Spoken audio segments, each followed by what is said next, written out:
Seja muito bem-vindo, seja muito bem-vinda ao podcast da Seja Trainee, a nossa segunda temporada, a nossa segunda série aqui produzindo conteúdo para ajudar você no objetivo de alcançar um trainee com a sua cara ou uma grande oportunidade de carreira. Eu sou Luiz Abdala. E eu sou a Thaís Albuquerque. E juntos a gente vai falar sobre o tema de como lidar com a ansiedade e com o nervosismo nos processos seletivos. Um tema super tranquilo para vocês. E aí, Thaís, me conta um pouco. Obrigado, Thaís, pela presença, por participar aqui com a gente. Me conta um pouco o que você tem visto aí da galera prestando os processos seletivos. Como é que tá essa questão da ansiedade nos processos? Valeu pelo convite, Luiz. Eu costumo dizer que a ansiedade ela vai acontecer com qualquer pessoa, em qualquer momento, em várias circunstâncias. Mas quando você está buscando uma vaga de emprego, a ansiedade ela é quase que obrigatória. Você fica ansioso se você está se inscrevendo para a vaga certo, você fica ansioso para saber se o seu currículo tem os pré-requisitos da vaga, e conforme você vai avançando no processo seletivo, esse nervosismo e essa ansiedade vão aumentando. Afinal, quanto mais sims você vai recebendo ao longo do processo, mais próximo do seu objetivo você chega. Só que a ideia, Luiz, é entender como a gente controla esse nervosismo e essa ansiedade. A ansiedade ela não é ruim. A ansiedade ela tem um ponto principal que ajuda você a se preparar. Ela ajuda a fazer você entender o que você precisa, como você chega naquele seu objetivo. Só que todo tipo de sentimento, já que a ansiedade está dentro de uma ação, de um sentimento, ela pode gerar um certo estresse, um certo desconforto. E aí a pergunta é, será que as pessoas usam a ansiedade para se preparar ou será que elas usam a ansiedade para se sabotar? O grande lance é que as nossas emoções dominam muito das nossas ações, né? Então, muito das pessoas que estão prestando os processos, quando a gente começa a carregar a ansiedade para um lado negativo, da incerteza, será que realmente eu sou bom? Será que eu vou conseguir mesmo? Acho que eu não tenho tudo aquilo que precisa. Eu começo a trazer a ansiedade para um lado negativo, né? Eu começo a trazer a ansiedade para uma questão até de me sabotar. Acho que eu vou desistir de prestar essas coisas, vou desistir de uma empresa que tem a minha cara. Eu começo a carregar um pouco mais a ansiedade pro lado negativo, não é isso? Na verdade a gente consegue falar que essa ansiedade ela gera uma autocobrança. Ela é a raiz de um problema que vai se tornar maior. Então, qual é a consequência? Eu fico ansioso, a consequência é que eu começo a me cobrar. E eu começo a questionar várias coisas. Eu começo a pensar se realmente eu sou bom, se realmente eu tenho perfil. E aí todos esses medos e essas inseguranças vão se tornando cada vez mais gatilhos para que a pessoa fique mais ansiosa. E enquanto você fica dentro de algum processo seletivo, você tem as fases. E essas fases demoram um certo tempo. Então, até você se inscrever e ser chamado, ou fazer um teste e ir para a próxima etapa, quem já está ansioso fica mais ansioso, correto, Luiz? Correto, com certeza. Imagina agora, nesse período do segundo semestre de 2021, que a gente tem aí, por baixo, 100 programas de trainee. A gente contou julho, agosto e setembro, já tinham mais de 70. Agora, em outubro, novembro e dezembro, continuam abrindo o processo. Então, a gente vai bater mais que 100 programas. E isso gera uma ansiedade absurda, né? A expectativa que a gente tem em relação à carreira, a expectativa de entrada numa grande oportunidade da nossa vida.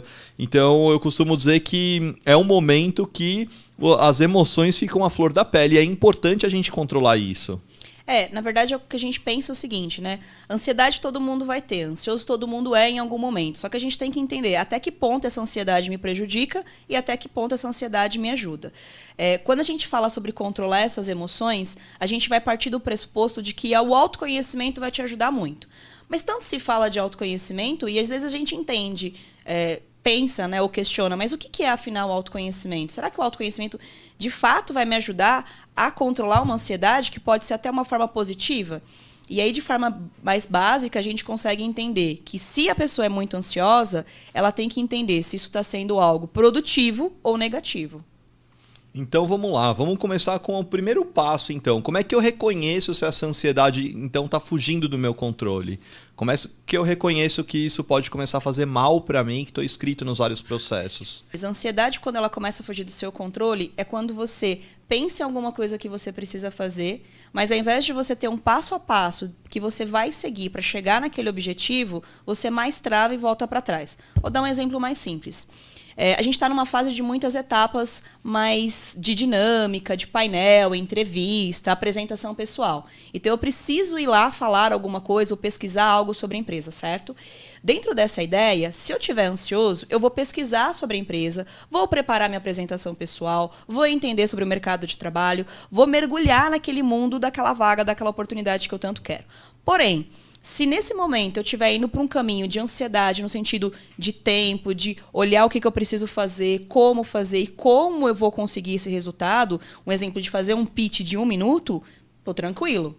Eu estou me preparando. Essa ansiedade é produtiva. Ela me faz olhar para algo, mirar naquilo, focar e falar, vou fazer. Eu tenho um prazo para entregar essa atividade e ela tem um período com qualidade para ser feita.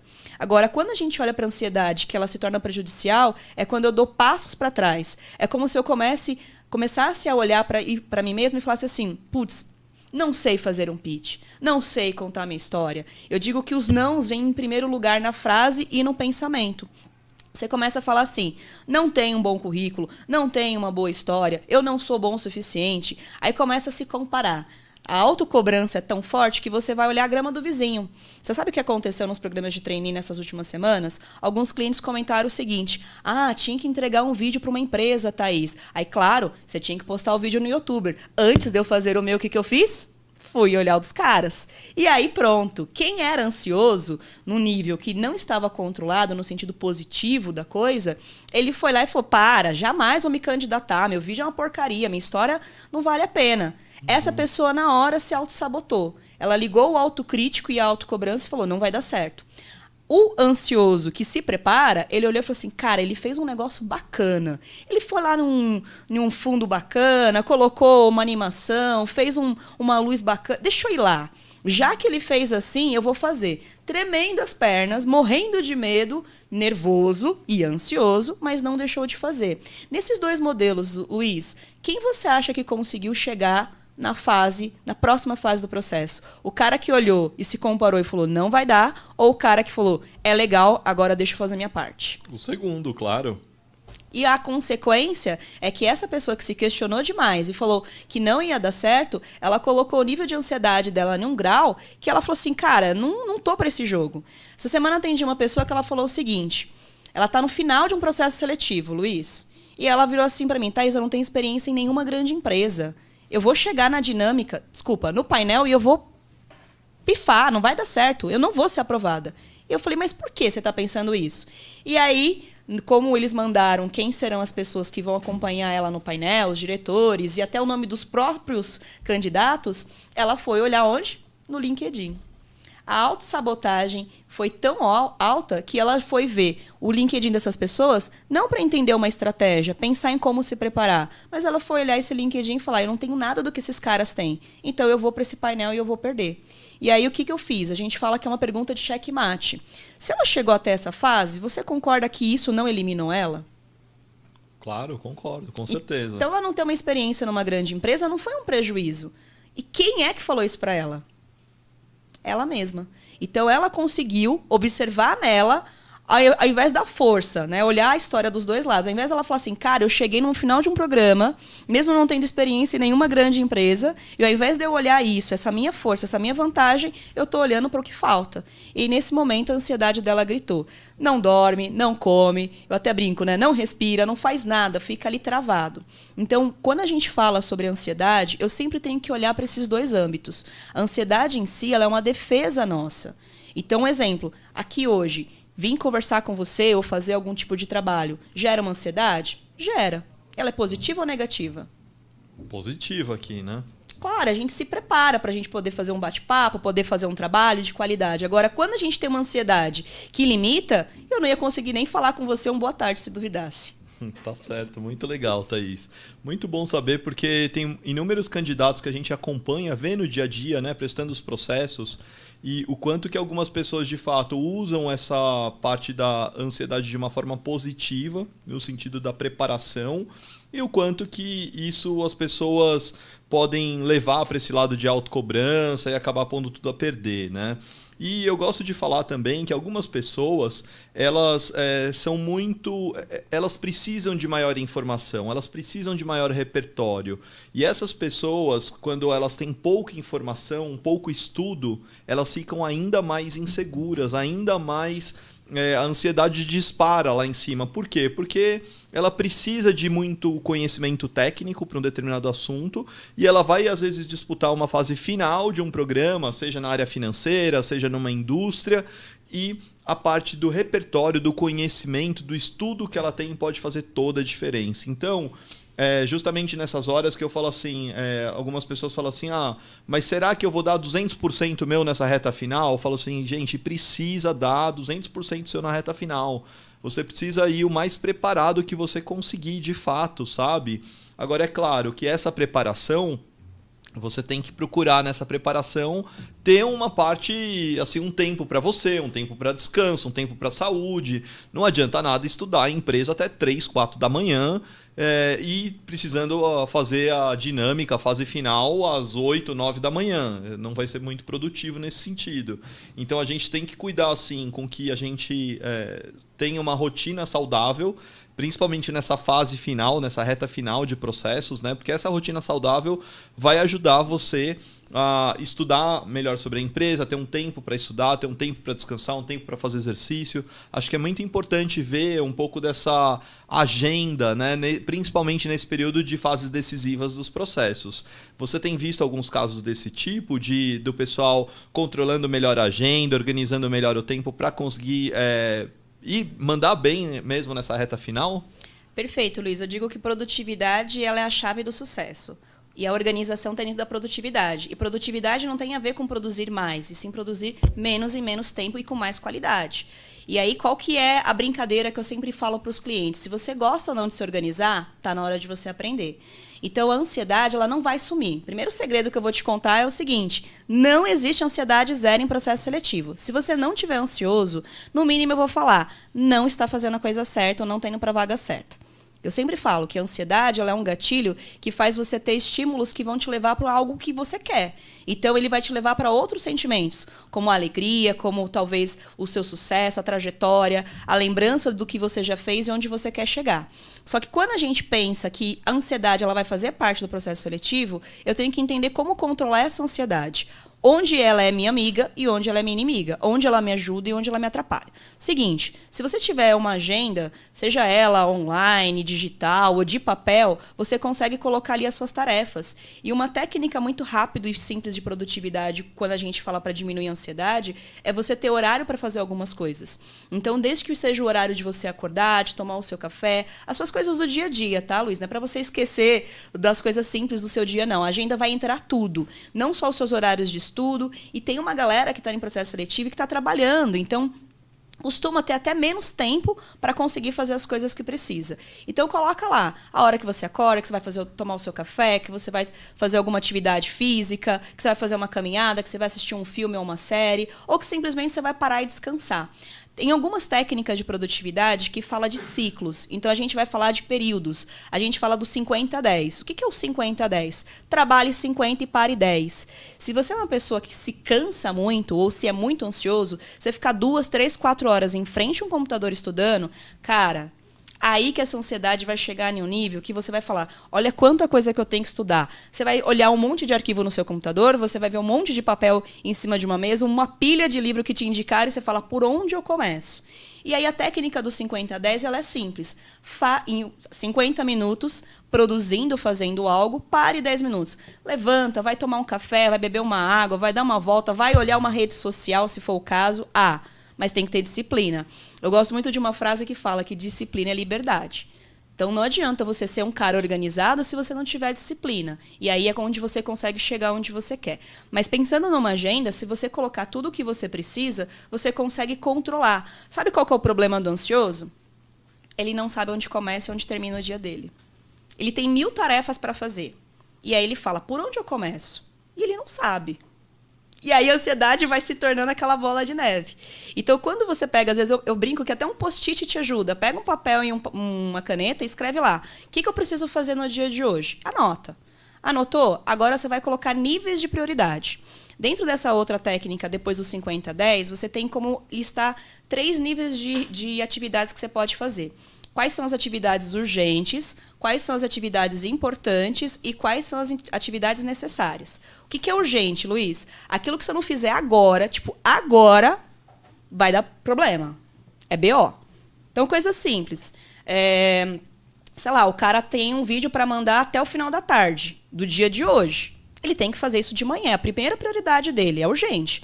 Porque ele vai fazer o vídeo, talvez vai editar, vai ter que assistir de novo, aí vai para a plataforma.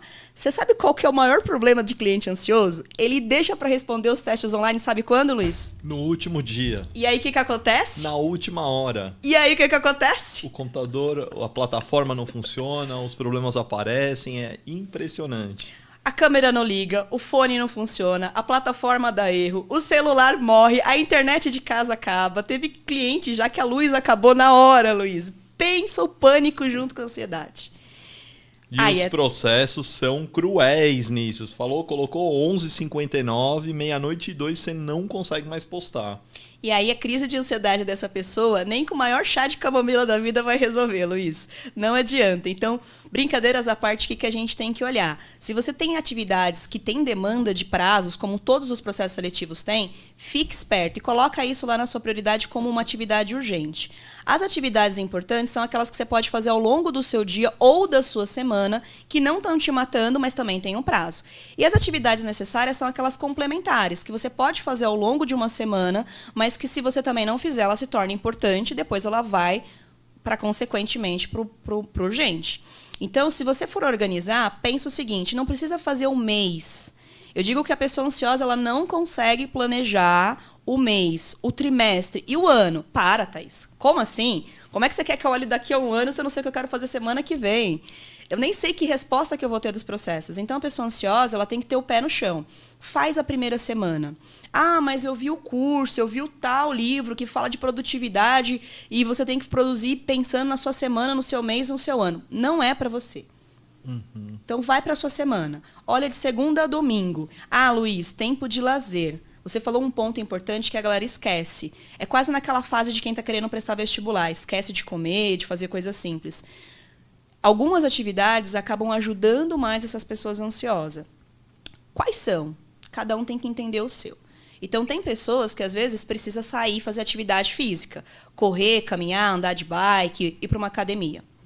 Tem pessoas que gostam de ouvir uma música. Tem pessoas que gostam de cozinhar. Tem pessoas que gostam de brincar com o seu cachorro. Enfim, cada um encontra os seus pontos de equilíbrio. Acho que a maior pergunta que você me fez aqui no início, que vem para o final da resposta é: tem que ter equilíbrio. Junto com essa ansiedade, você vai ter que entender se você vai se tornar um cara produtivo e organizado ou se você vai virar o cara que está simplesmente sempre apagando incêndio. E aí talvez o seu sim nunca chegue.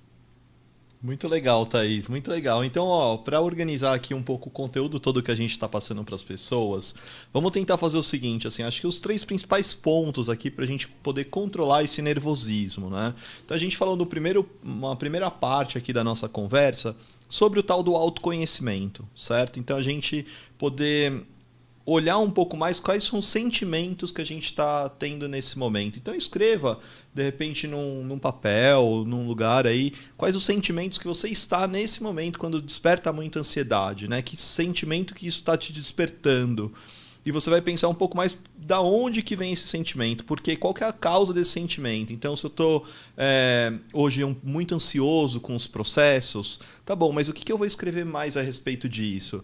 Ah, tá me vindo uma sensação de que eu não sou capaz, ou tá me vindo uma sensação de que eu preciso treinar mais, né? Se for treinar mais, treina. Se for algo que esteja dentro do seu controle, obviamente, ótimo, né? Agora, se for uma coisa que você está se colocando para baixo, cuidado com isso, né? Então, a gente vê justamente com essa parte do autoconhecimento se a nossa ansiedade está nos paralisando ou está nos impulsionando para frente, né? Isso, acho que isso é muito importante.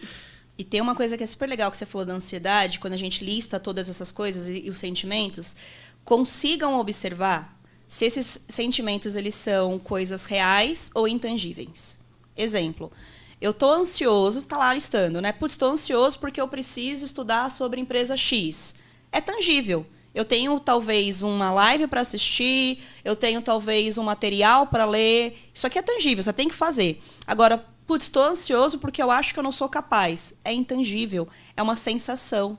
Então, quando você consegue olhar para essa sensacional, a lista de autoconhecimento, olhar o que me faz ficar ansioso. Me faz ficar ansioso falar? Me faz ficar ansioso trabalhar em equipe, numa dinâmica? Me faz ficar ansioso ser avaliado, ser questionado? Então, pontua tudo que te faz ficar ansioso. Não só no processo, mas o antes e o durante. E aí você pensa o seguinte, o que é racional e o que é emocional? O que é tangível e o que é intangível? Se for algo que você está ficando ansioso porque você precisa fazer, vai lá para aquilo que a gente falou da planilha, né? Olha para a sua agenda, a sua organização, põe lá, põe no teu horário e encaixa isso. Agora, se for uma sensação do tipo incontrolável, porque você não pode tangibilizar, fazer ela, corre que é cilada. Muito bom, Thaís. Ótimo. Então, a gente basicamente está falando que essa parte do autoconhecimento em relação às nossas emoções não é ignorar as emoções. É a gente entender a origem delas e saber o que a gente vai fazer diante disso, né? E saber o que a gente pode fazer diante disso. Porque muitas vezes não vai ter coisa com que a gente consegue controlar, né? E eu acho que esse ponto é legal a gente falar, assim, o quanto que a gente pode focar em coisas que estão no nosso controle. E quanto que a gente pode focar, e quanto que às vezes a gente foca em coisas que não estão no nosso controle. Então eu já vi muitos candidatos, acho que esse seria o segundo ponto para falar, a gente falou do primeiro de autoconhecimento, o segundo tem a ver com esse foco que eu dou, né, para as coisas. Então o que eu estou focando no meu dia a dia? Será que eu estou focando em coisas que estão dentro da minha área, do meu poder de alcance? Ou estou focando em coisas que não são do meu alcance, né? Então eu já vi muitas pessoas assim, fizeram o pitch, a parte do case da melhor maneira possível. E vamos ser sinceros, 50% é responsabilidade sua, os outros 50% é da empresa, né? Não tem como querer ter certeza absoluta que a empresa vai te escolher, né? Uhum. A gente não tem certeza de nada nessa vida, né? E toda vez que a gente quer ter certeza, eu acho que gera mais ansiedade ainda. Eu quero chegar à perfeição do discurso, chegar à perfeição da atividade. Não, eu vou fazer a melhor atividade para que me conheçam, de fato. Mas, e agora, a minha parte eu fiz, o resto está na parte da empresa, né? Então, acho que é muito importante a gente ter consciência disso, né? Eu vou focar ao máximo naquilo que eu tenho controle. O resto, vou colocar na mão de Deus, vou colocar aqui, acreditar no que vai conspirar a favor. Se eu fiz o meu melhor, normalmente vai me retornar coisas boas, né? Eu acho que é nesse sentido que a gente tem que acreditar. E tem uma coisa que é muito simples, tá? Uma outra dica que eu sempre falo é que você tem que conversar com o seu racional e o seu emocional. A gente já sabe, né, estudando um pouco de neurociência, que o lado direito do nosso cérebro é a emoção e o esquerdo é a razão. E muitas vezes a ansiedade, ela está simplesmente aqui no seu lado emocional. Ela está te corroendo. Agora, tem uma pergunta que você acabou de fazer, Luiz, que eu faço sempre que é uma pergunta estratégica. Eu digo que é uma pergunta de checkmate. Eu quebro todas as pessoas com essa pergunta. Vai ver se você também não vai sentir essa diferença. Qual a certeza que você tem que você não vai passar nesse processo seletivo? Não tem nenhuma. E qual a certeza que você tem que você não é bom para isso? Não tem. Se você conseguiu me responder não, e quase todas as vezes, quando a pergunta é que certeza você tem para isso, e aí vem a pergunta, o ponto que você está agora ansioso, e a sua resposta for não, então agora você fez o que você tinha que fazer. É racional. Se a sua ansiedade te responder ainda, não, eu tenho certeza porque é o meu currículo, porque é meu MBA, porque a minha... Sabe, tipo, não fiz intercâmbio. Não, peraí, volta. De novo, qual a certeza que você tem? E aí, se por um acaso a resposta for, a certeza que eu tenho é porque eu não estudei nada sobre a empresa. Aí, beleza. De novo, volta para o tangível, então vai fazer a sua parte. Então, você tem dois perfis, às vezes, de cliente, né, Luiz? A gente fala dos candidatos, né? Então, você tem aqueles perfis dos candidatos que se preparam pra caramba e tem aqueles perfis do tipo, deixa a vida me levar. E aí eu vejo onde eu vou chegar. E aí eu já peguei pessoas avaliando como selecionadora em painel, que eu perguntei sobre uma área específica da empresa e a pessoa, tipo, não sabia. Você acredita? Falou, como ela chegou aqui? Talvez ela seja daquele time do deixa a vida me levar. Não é para essa galera que a gente está falando, porque a ansiedade ali passa longe, eles não estão nesse nível. Mas quem está ansioso tem que entender e fazer essa pergunta racional. Qual a certeza que você tem? Se você falar nenhuma, é porque você já fez sua parte. Você tem algum livro, alguma indicação de vídeo nesse sentido, Thaís? Que você... Ou até de TED, que tem muitos TEDs que a galera gosta de ver e assistir. Tem alguns livros, depois eu posso pegar para você uma relação, mas tem um que fala muito sobre gatilho mental. Então, como é que você utiliza as palavras a seu favor quando você está falando com você mesmo. O seu eu inconsciente, que é a sua mente tagarela, quando você está aqui falando com você mesmo sem ninguém estar te ouvindo, ele te sabota em vários momentos. Né? Eu lembrei um pouco do TED lá da Brené Brown, não sei se você já ouviu falar, da coragem de ser imperfeito, né? E ela fala muito dessa questão da vulnerabilidade, e a gente até estuda isso normalmente aqui nas turmas da cursoria, da preparação individual, algumas vezes a gente passa isso, mas eu acho que tem total a ver com esse ponto, né? Assim, do quanto que a gente pode, muitas vezes, saber e colocar quais são os pontos até onde eu consigo e quais são os pontos que eu não vou conseguir atender 100% todas as coisas. Enfim, a gente é bom em algumas coisas específicas, né? A gente não é bom em tudo. Sim. Então, eu acho que isso é uma coisa que eu lembrei. E também tem um livro que ele fala dos 7 hábitos das pessoas altamente eficazes, né? Excelente. E ele fala muito dentro disso, dessa questão de as pessoas altamente eficazes, elas conseguem controlar, manter o foco naquilo que elas podem fazer, que elas podem atuar.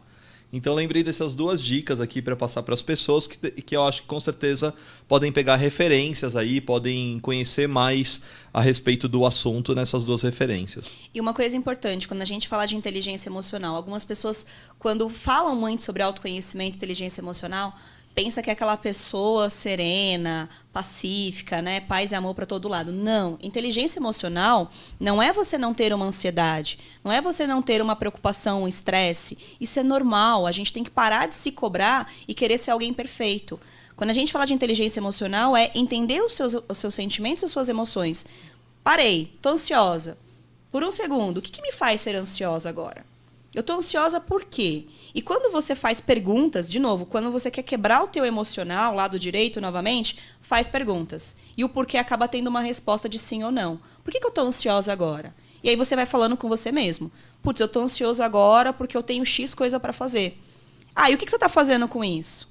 Eu trabalhei muito tempo em um instituto de psiquiatria, né? E eu lembro que tinha um psiquiatra que ele me ensinava muito isso. Ele falava, Thaís, antigamente a loucura era considerado você falar sozinho. Hoje em dia isso se chama sabedoria, ou melhor, inteligência emocional. Quando você se auto-questiona sobre as suas emoções e você encontra as próprias respostas. Você fala com você mesmo. Então, enquanto a gente está conversando aqui, Luiz, a sua mente deve estar te questionando 1000 coisas. Isso é ótimo. E aí você consegue encontrar se aquilo está te trazendo respostas que fazem você evoluir ou que fazem você parar. Importante, sempre que a gente fala de autoconhecimento e inteligência emocional, não é você resolver todos os problemas da sua vida, não é você não ter problemas, mas sim como você vai encarar essas emoções e como você vai resolver. Muito bom, Thaís. E aí, para fechar esses 3 aspectos, a gente falou de autoconhecimento, falou do foco, da importância da gente manter o foco naquilo que a gente pode controlar, a gente falou um pouco sobre essa questão de ter o trabalho de mente e corpo, né? De ter uma rotina organizada, de ter as suas atividades, de ter realmente alguns exercícios físicos. Tem gente que faz até meditação, né? Que ajuda bastante a controlar a respiração, a ter um maior poder de foco, uma maior... enfim, né, uma maior preparação para os processos pode ajudar a meditação, sim. Muita gente tem nos falado disso. Então, eu acho que isso é uma questão super importante que envolve a gente reconhecer aquilo que a gente está precisando hoje trabalhar, né? Então, se eu estivesse hoje escutando esse nosso podcast aqui, eu ia pensar e ia listar, poxa, aonde que estão os pontos aqui que eu tenho que, talvez, investir um pouco mais de energia... no que eu posso mais melhorar, se são nos 3 pontos, né, também, mas é fazer minha lição de casa, né? E tentar equilibrar um pouco mais essa minha rotina, mais o meu dia a dia, que com certeza a partir disso eu vou conseguir começar a controlar mais o meu nervosismo, a minha ansiedade nos processos. Tem uma coisa aqui que eu lembrei agora, Luiz, que eu acho que faz super sentido e depois a gente pode disparar para a galera. Tem um teste que se chama um teste de sistemas representacionais. O que são sistemas representacionais? É se você é auditivo, visual ou sinestésico. Basicamente, são os sentidos que a gente tem para que a gente faça tudo o que a gente faz hoje. O nosso ver, o nosso ouvir, o nosso caminhar. Só que algumas pessoas aprendem e são mais eficazes em alguns sentidos. Exemplo, uma pessoa que faz meditação, provavelmente o sistema representacional dela seja auditivo, porque ela consegue parar, ouvir uma música, relaxar. Já uma pessoa sinestésica, que ela precisa de sensação de emoção, ela vai pegar a bike dela e vai pedalar, sei lá, 5 quilômetros. Ela vai fazer crossfit e jogar, sei lá, 50 quilos pra cima como se jogasse uma pedra. Porque ela precisa dessa sinestesia, ela precisa dessa sensação de fazer algo. Já a pessoa auditiva, ela vai fazer, sabe o quê? Conversar com alguém. Às vezes ela vai ter uma rede de apoio. É muito importante, às vezes, sei lá, um amigo, um colega. Tem muitas pessoas, como a gente vê aqui na Seja Trainee, muitas pessoas nos grupos que se ajudam, que se tornam amigos, porque elas têm essa rede de apoio. Tá todo mundo no mesmo barco, indo para o mesmo caminho. Como é que a gente se ajuda?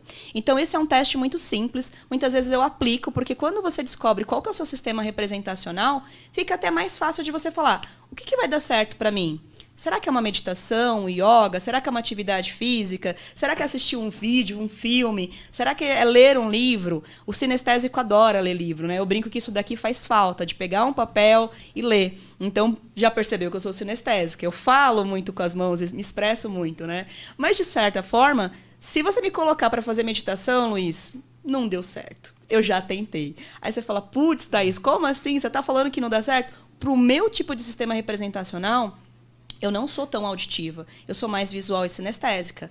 Então, ficar muito tempo sentada, ouvindo uma música e meditando, a minha mente está assim, por que você não vai fazer isso? Por que você não vai fazer aquilo? Então, eu prefiro estar em movimento. E é incrível. Às vezes, eu coloco uma música no último volume, um rock antigo, e eu consigo me desestressar em segundos. Agora, se eu parar para sentar e respirar fundo, não dá tão certo. E o que é isso, Luiz? De novo, autoconhecimento. Quando eu me conheço e eu sei o que me ajuda e o que não me ajuda, eu vou focar. Então, a regra é simples, né? Você precisa entender, primeiro, o que te faz bem e como usar isso a seu favor. E você é do time qual? Meditação, música ou corrida? Olha, corrida, eu acho. Eu sou uma pessoa que mais acho que pra eu me desestressar, eu preciso estar em alguma atividade. Tem que estar em movimento. Tem que estar em movimento. Acho que tem tudo a ver comigo, tudo. Embora eu não seja um corredor nato, né? Como vocês olham assim, não sou aquele porte atlético e tudo mais. Mas sempre fui do esporte, hoje com filhos um pouco menos, tudo. Você corre atrás dos filhos. Corro atrás dos filhos, realmente, mas acho que é uma luta, né? A gente, assim, é muito legal isso que você falou, né? Da gente ver o que funciona para nós, né? Porque a gente escuta tantas dicas e fala faça isso, faça aquilo, e tem que ver o que de fato funciona para nós, né? Acho que isso é muito importante. Eu, por exemplo, eu sou uma pessoa que eu produzo melhor de manhã, eu tenho mais criatividade às vezes da parte de manhã, né? A parte noturna para mim chega um determinado horário que minha produtividade é zero. Então, as coisas que exigem mais criatividade, que exigem mais eu aprender algo, eu coloco tudo de manhã. E isso tem a ver com, se eu fosse estudar uma empresa hoje, por exemplo, fase final do processo, eu ia acordar lá por 8 da manhã, fazer alguma atividade, alguma coisa aqui para dar uma aquecida. Quando der 9 horas, minha cabeça tá tinindo, tá voando. E era nisso que eu ia focar minhas energias. Porque eu sei que se eu fosse deixar para estudar 9, 10, 11 horas da noite, talvez para mim não fosse tão produtivo.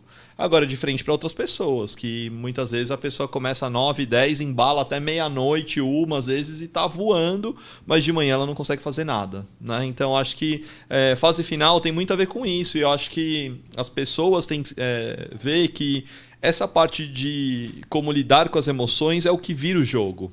Né? A pessoa que sabe lidar melhor com as emoções, ela tem melhor esse controle, ela aprende melhor como segurar a barra desse nervosismo, porque ansiedade e nervosismo todos vão ter. A questão é como cada um lida com isso. Acho que a pergunta que eu mais escuto dos candidatos quando eles chegam nas fases intermediárias para as finais é: Thaís, como eu acabo com a minha ansiedade? Thaís, eu sou muito ansiosa, isso está me atrapalhando. E eu falei para uma cliente que foi aprovada agora num programa super top de uma empresa dos sonhos dela. Muito difícil, não é uma empresa fácil, tá? Porque às vezes a gente fala, algumas aprovações acabam acontecendo porque a empresa não exige tanto, não tem tantas fases, né? E aí ela virou para mim, num dia antes da entrevista, a gente estava tendo uma reunião, e ela falou assim: Thaís, eu não vou conseguir, não dá certo, eu estou muito ansiosa, eu não consigo nem pensar no que eu vou falar amanhã. E aí, quando eu olhei, é até simples, né, Luiz? Mas assim, eu fiz ela parar por alguns instantes e eu simplesmente narrei a história dela para ela. Eu falei: olha, mas você tem X, Y, Z. É como se eu estivesse lendo uma timeline, lendo o currículo dela de uma forma mais humana, não tão profissional. E aí eu falei assim: você acha que uma pessoa que tem essa história conseguiria uma aprovação nessa empresa? Na hora ela falou: claro, Thaís, conseguiria. Eu falei: Você observou que essa história é sua? Cara, ela estava tão ansiosa, Luiz, que ela não reparou que eu estava falando dela. Uhum. E aí, quando ela parou, ela falou assim, Thaís, o que você fez? Eu falei, simplesmente fiz você parar, sair do piloto automático, sair do lado da emoção e ir pro lado racional. Ouvir uma história importante. Então, qual é o valor que você dá para a sua história? A autocobrança, ela vem também da questão da valorização. Se você não valoriza a sua história, Luiz, da onde você veio e para onde você vai, que é o que a gente chama de motivações, ela pode ser a melhor pessoa do mundo, mas ela vai se achar pior. Então, em alguns momentos, se você está se questionando, né, como diminuir minha ansiedade ou como acabar com minha ansiedade, a resposta não é faça A ou faça B, mas valorize a sua história. Só você viveu essa história. Só você sabe o que você passou. Eu até brinco, né? Quando eu lembro ali dos meus tempos de universidade, dos meus tempos 10, 12, 15 anos atrás, eu falo assim, só eu sei o que eu chorei. O nervosismo, as ansiedades, as preocupações, os nãos. Eu também já levei não na carreira, Luiz. Não é porque eu tô do lado aqui que a gente fala, putz, tá tudo fácil. Não. Ansiedade acontece aqui também.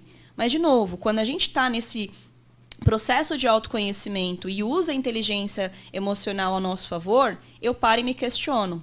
Então, eu me cobro demais e essa cobrança ela me faz evoluir ou essa cobrança me paralisa? Muito bom, Thaís. E para fechar, o que eu queria contar aqui para as pessoas e para você também, Thaís? Você sabe que a Seja Trainee começou em agosto, né, de 2011. A gente fez 10 anos esse ano e nenhuma faculdade ou plano de marketing teria aprovado lançar a empresa em agosto, porque todos os programas já estavam começando, então o certo era lançar a empresa em janeiro, sabe? O nosso podcast aqui está saindo agora, de mês de outubro para novembro, então assim, em tese não é uma boa época, porque, poxa, Luiz, você deveria ter começado o podcast em agosto, antes, em julho, mas na verdade a gente tem fases e tem momentos, e a empresa saiu em agosto porque ela tinha que sair em agosto, o podcast está saindo agora porque tinha que sair agora, e eu acho que assim é para os candidatos, então para você às vezes pode ser o seu momento que está chegando agora, ou muito daqui a pouco, pode ser, vejo pessoas assim que são aprovadas mês de fevereiro, sabe? Mês assim que não tem tantas aprovações no mercado, não, mas às vezes é o momento da pessoa. E eu acho que eu queria que você pensasse muito nesse seu momento, né? Assim, o que tiver que ser no momento certo vai ser, né? A gente procura trabalhar assim a ansiedade, o nervosismo, fazer o nosso melhor para que quando chegar a oportunidade, eu estiver preparado para essa oportunidade, que de fato ela aconteça. Então eu queria deixar essa mensagem para as pessoas e agradecer a todos aqui que participaram, que chegaram até aqui, que ouviram, pedir para as pessoas depois deixar os likes, comentários, enfim, deixar aí um feedback para a gente, que é super importante para a gente continuar produzindo esse conteúdo. E vou pedir para você deixar uma mensagem também aqui para as pessoas, Thaís. Boa, Luiz. Eu sempre penso que existem formas de você se autoavaliar. E quando você encontra essas respostas, você consegue ter mais foco e organização. Então, como que você está hoje? Olha para você de forma muito honesta e veja se você está realmente preparado para os processos seletivos, para essa empresa que é o seu sonho, o seu objetivo. E aí, depois que você traçar tudo que a gente trouxe aqui de dicas, para por um instante e valoriza a tua história. E pensa o seguinte, eu falo que essa agora é uma técnica de gatilho mental usando a emoção, tá, Luiz? Quem é ou quais serão as pessoas que mais vão ter orgulho de quando você for aprovado? Cara, tipo, por um segundo, tem gente que eu faço essa pergunta, o olhinho brilha na hora e já quer chorar. Lembra dos pais? Lembra de algum parente, de alguém que foi inspiração na vida? Quem é ou quem são as pessoas que você mais vai deixar orgulhoso quando você receber o seu sim? Quem vai ser a primeira pessoa que você vai ligar e falar passei, ou você vai querer pular e abraçar ela? Quem vai ser a pessoa que você vai comemorar naquele dia da sua aprovação? Pensou? Então faz o seguinte, coloca você nessa pessoa. Porque é você essa pessoa que vai sentir mais orgulho. Depois você vai retribuir esse orgulho para as pessoas que estão próximas. Mas se você não for esse agente de mudança, você não consegue esse seu sim. Então olha para a sua história e vê que você vai ser a pessoa que mais vai se orgulhar do seu sim. E se ele fizer sentido para você, faz às vezes eu faço isso com os clientes, viu, Luiz? Eu tenho umas ideias assim que dá certo. Faz uma foto na hora depois. E depois de um tempo, olha o seu semblante. Olha como que você estava feliz. E aí você vai guardar essa imagem para sempre que você pensar em desistir, ou que a ansiedade virar o seu inimigo, você fala, cara, eu já consegui. Olha como é que foi muito bom, então eu vou voltar para cá. Entenda onde é a sua zona de segurança e onde é a sua zona que pode te deixar no desconforto. Sensacional, Thaís. Muito bom. E muito obrigado a todos mais uma vez. A gente volta no próximo episódio aqui para trazer mais conteúdo e mais informação para te ajudar no objetivo de alcançar um treininho com a sua cara ou então uma grande oportunidade de carreira. Valeu, Luiz. Obrigado.